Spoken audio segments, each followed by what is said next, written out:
I tried to train my husband by denying him intimacy so that he would act as I wanted, and even faking jealousy with another man, only to watch my marriage collapse and end in painful consequences for both of us.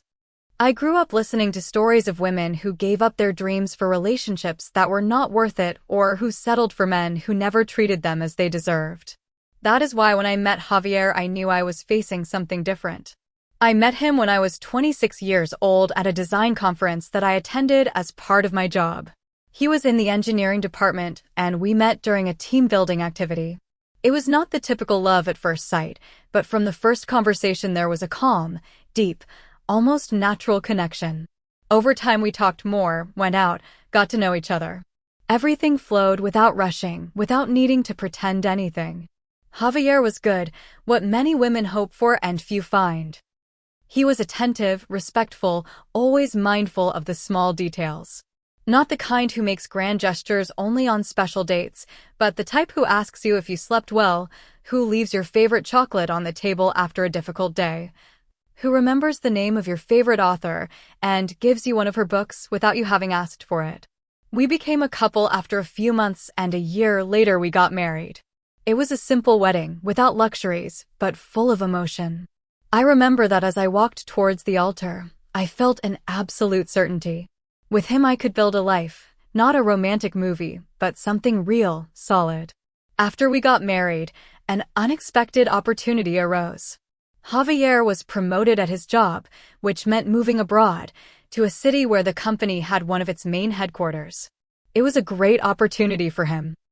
And although it meant leaving behind family, friends, and stability, we decided to take the risk. The first few months were magical. Everything was new, the language, the culture, the environment. Javier adapted quickly. His work absorbed him, yes, but he always made time for us. We looked for new places to visit, we cooked together on weekends, we went for walks through the city at night. I worked from home, which gave me flexibility, but it also isolated me a bit. Even so, at the beginning I did not mind. I felt happy, accompanied, secure, but over time the novelty began to fade. Javier started to have longer workdays, occasional trips, last-minute meetings. I, on the other hand, began to feel more and more alone, isolated. We had no mutual friends there. And although he tried, his work was demanding. I spent many hours alone in the apartment, in a country where I barely knew anyone and where I still struggled with the language. I began to feel that my world was reduced to four walls and waiting for Javier to come back. It was then that I decided to join a personal development workshop for expatriate women. It seemed like a good way to make friends, get out of the routine a bit, and feel more connected. There I met Carmen, Sofia, and Daniela. All three were Latina like me, and they had strong, confident personalities. I felt welcome from the first moment. They were fun, sarcastic, intelligent. They had that attitude that nothing surprised them anymore, and that they knew how to handle life and men. We started seeing each other outside the workshop, coffees, outings, long conversations on WhatsApp. I talked to them about Javier with affection. I always highlighted how good he was, how considerate, but little by little their comments began to change my perspective. "Lucia, do not be naive," Carmen told me one afternoon while we were having coffee on a terrace. "No matter how good he is, all men need a little re-education, otherwise they get comfortable." "What do you mean?" I asked. "That you have the control, but you are not using it," Daniela intervened. "They behave well as long as they feel you can walk away. As soon as they feel you are secure, they do what they want." "I do not feel that Javier does what he wants. He just works a lot," I replied. "And you think that is okay?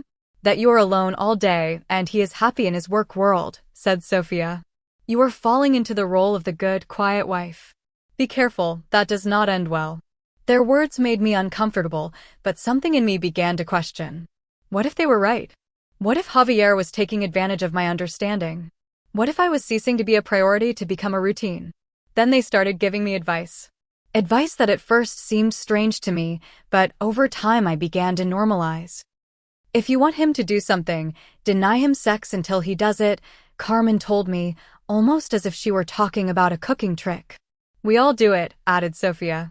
"It is a way of educating them." It is not blackmail, it is setting boundaries. If it does not work for you, you are going to be the wife who is left alone while he grows and you fade away. Sometimes you have to train them, Daniela declared. Not out of malice, but because if you do not do it, life will, or worse, another woman. I resisted at first. Javier was not like other men. He was not cruel or egocentric. But when I got home and saw him arrive exhausted, put down his briefcase, kiss me on the forehead and say, "What a long day," I felt a slight resentment.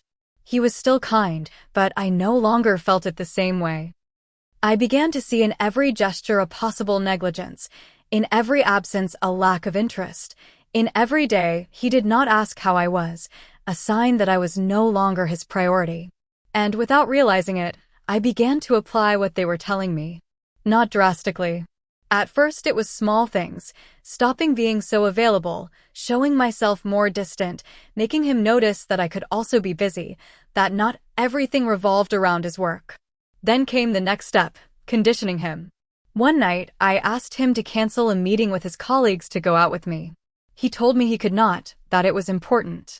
Then I remembered Carmen's words, "Do not give in so easily. Make him feel it." That night I went to bed before him, without waiting up. When he came into the room and came to hug me, I pretended to be asleep. The next day I was cold, curt. I told him I needed more attention, that I was tired of everything revolving around his work. He apologized, listened to me, hugged me, and promised to organize himself better. He did it with sincerity. But instead of relieving me, something in me felt power, as if I were finally balancing the scales. And then I did it again, and it worked. Every time I showed myself as distant, he tried harder. He bought me flowers, organized dinners, apologized even when he had done nothing wrong. I began to convince myself that this was the right thing to do, that it was me taking control, that I was training my husband, as my friends said. What I did not see was that little by little I was destroying the foundation of what we had built. He still loved me, but he no longer smiled with the same lightness. He no longer looked at me as before. His fatigue became emotional. He began to be quieter, to talk less, and I still did not see what I was doing. It was not a big fight that marked the beginning of the end. It was an accumulation of emotional absences, and it all started with advice I should never have listened to. It all started with a dress. It was a beautiful garment from a boutique I had discovered with my friends one Saturday afternoon. I loved it as soon as I saw it, but the price seemed excessive. We had always been responsible with our finances. Javier and I had clear agreements about what was spent and what was saved. It was not that he was controlling with money, but he did like to know where every penny went, especially since we were in another country with different costs than at home. I told the girls at the cafe that I had loved that dress, but that I did not know if I should buy it. Carmen laughed. "Lucia, it is just a dress." "Seriously, are you going to ask his permission as if you were a little girl?" "It is not asking permission, it is just that I do not want to do it without him knowing," I said. "Then make him want to give it to you," Sophia intervened. "Make him see that he owes it to you, that if he really cares about you he will not hesitate to give it to you." "Exactly," said Daniela. "Try with something small as training. See how he reacts." At first I laughed, but when I got home that night, the conversation was still in my head. I did not know why I felt so tempted. Maybe it was a mix of curiosity, insecurity, or a need to prove that I had control. That week I prepared a special dinner. Candles, music, Javier's favorite dish. After eating, while we were talking, I showed him the photo of the dress on my phone. "Do you like it?" I asked. He smiled. "You would look beautiful in that. So, can I buy it? How much does it cost?" I told him the price and, as expected, he frowned for a second. Then he laughed. "It is a bit expensive, but if you really like it, buy it. Or better yet, let me give it to you." I felt a strange satisfaction, not because of the dress, but because of how easy it had been, how I had followed my friend's advice, and it had worked. I did not say anything at that moment, but inside me something ignited. After that I began to test limits. I asked for small things at first, accessories, gadgets, expensive courses that at another time I would have passed on. All under that same formula, emotional distance followed by insinuation. Javier, as always, tried to maintain balance. He worked a lot, but he also tried to compensate when he could. He told me that I deserved nice things, that he wanted to see me happy. He was never stingy, but his face was no longer the same when we talked about money. He had started to hesitate, to frown more often, to respond with silences, but I did not see it or did not want to see it. My friends encouraged me. "You are on another level now, Lucia. You are learning to set the rules," said Carmen. "They have to understand that it is not a favor that they are with us. It is a privilege," said Sofia. And then the big step, the car. Ours worked well. It was not new, but it was comfortable, practical, efficient. However, one afternoon, while out with the girls, Daniela asked me why I was still driving that old junk when I could have something better. "Is not Javier supposed to have a good job? What are you doing driving something so basic?" "It is just that we have not considered changing it, really," I said. "Well, it is time to consider it," said Carmen. "And you already know how to achieve it." I laughed, but I did not dismiss it. For days I thought about it. I wrapped it in my mind with justifications. Greater safety, better performance, more comfort. I started looking for models online, configured quotes. I imagined myself driving a new, elegant car. It was not just the car, it was the feeling of control, of getting what I wanted. One night, after another long day for Javier, I waited for him with a distant attitude. We ate dinner without much conversation. When he asked me if everything was okay, I told him we needed to talk. "I have been thinking that we need to change the car," I said. "Why? Is ours failing?" "No, but it is old. It is not comfortable and it is not safe for getting around the city so much," I said using rehearsed arguments. "What model do you have in mind?" I showed him one. It was expensive, much more than we had ever considered. Javier stared at the screen for a few seconds. "It is nice, but we do not need it. And it is not in the budget." "So, what if it is not in the budget, Javier?" I asked in a sharper tone than I had planned. He looked at me confused. "Where is this coming from?" "From the fact that I am always the one who waits, who adapts, who gives in. I want something for myself too. And that means we have to spend a fortune on a new car?" "It means I would like you to say yes to something without making me feel guilty," I replied. He took a deep breath. "It is not about telling you no. It is about thinking together. We have always made decisions like this, Lucia. What changed?" I shrugged my shoulders, but did not answer. I got up from the table without saying anything more. That night, when he tried to hug me in bed, I moved away, and the next day I remained just as distant. For days I maintained the same posture, cold, disconnected, without affection. I convinced myself that I was doing what was necessary, that he had to understand. Until one night, while I was washing the dishes and he was next to me drying, he exploded. "Lucia," he said suddenly, leaving the cloth on the counter. "Seriously, are you blackmailing me with sex? Is that how little you respect me?" I turned around surprised. His tone was not violent, but it was firm, more so than ever before. "What are you saying? You have been doing the same thing to me for weeks. You push me away every time I do not give you what you want. You punish me with your silence, with your body. We are not in a constant negotiation. This is not a transaction. We are a couple, or at least I thought we were." "I am just setting boundaries," I replied, feeling my throat tighten. "No, you are playing at manipulating me, and I am not going to allow it anymore." "So what?" "You cannot deal with a woman who says what she wants anymore." He looked at me in silence. Then, with a terrifying calm, he said, "Lucia, if this is what you want, if this is the kind of relationship you are looking for, then maybe we should start talking about divorce." The words hit me like a ton of bricks. He had never said it before. He had never even hinted at it before. Javier, the man who had supported me in my worst moments, who had accompanied me to another country, who had built a life with me, was saying the word I never imagined I would hear. "Divorce?" I said, unable to hide the tremor in my voice. "Yes, because this is not what I want. I came to this country with you to grow together, not to become a provider who needs to earn your affection with gifts. I am not that, Lucia. And you were not that either when we started." There were no shouts, just a raw, difficult truth that hung between us like a chasm. That night we slept in silence, apart, and I understood for the first time that the game had stopped being a game. After Javier mentioned the word divorce, something inside me broke, but not enough to do the right thing. I felt hurt, humiliated, as if he had thrown away everything we had built.